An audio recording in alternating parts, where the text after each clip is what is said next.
when I went to grade school, it was called Adams Street School. Now it's something else.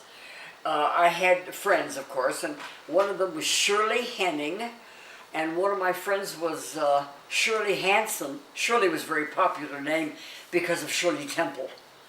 And don't leave, you have to turn this off. I'm getting my cup of tea. And so I was trying to think of some of my other friends. You said Beverly somebody? Beverly Kinney, and then there was the Frost twins. They were twins. They weren't very friendly. They were kind of snarky, and their father owned a jewelry store downtown. So they were kind of, I don't know. I didn't like them very well. Then why are they friends? What? Why are they friends if you didn't like them? They weren't friends. They were in my class at school. Oh. And so we saw them, they were there. And so, let's see, what else did we do? We went downtown, and Denver, of course, was small then.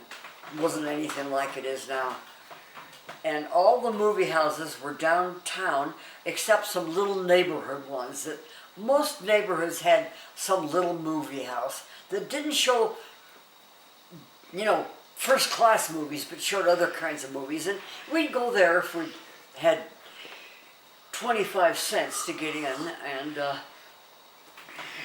see a movie on Saturday or something like that. And I still see some of my friends, still talk to them. Of course, quite a few of them now are dead, because I'm 90 years old right now, and one of my friends didn't live that long. Name the when you went downtown, name the stores you'd shop in. The stores downtown were, you've probably heard of all of them, except they were only downtown then. There were no, the first mall was Cherry Creek Mall, and that was when I was a teenager. That was not when I was 11, 12, 13. And the stores were Newsteaders, the Denver Dry, the May Company, a couple I can't remember the name of. Daniels and Fisher? Daniels and Fisher's was the store. It was fun to go in because on the main floor they had a place, like a counter where you could sit down and order ice cream. Then, that's what they had then. And we would sit down and get ice cream, and then we'd go shopping and walk up 16th Street. There were a lot of little stores too. And there was a big Woolworth down there, and that was a fun place to go. Go in Woolworth, and you could always find something you could afford in Woolworth. There was also a Cress's and a Neisner's, which were dime stores. But they disappeared, but Woolworth stayed around. Cress's turned into Kmart. Yeah. And also Kresge's in some parts of the country. Was there like a, what's the name of the Western Auto? There was a Western Auto store, and there was Gimbals or Gambles. And there was the Golden Eagle department store, which is gone now, but it was one of the big department stores downtown. The Golden Eagle. And then there was a Penny's down there. Penny's, May Company, Denver Dry Goods, Joslin's, Newsteaders.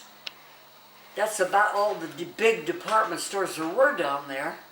Gano Downs? Gano Downs. Was that a latecomer? I was trying to think if it was Gano Downs there.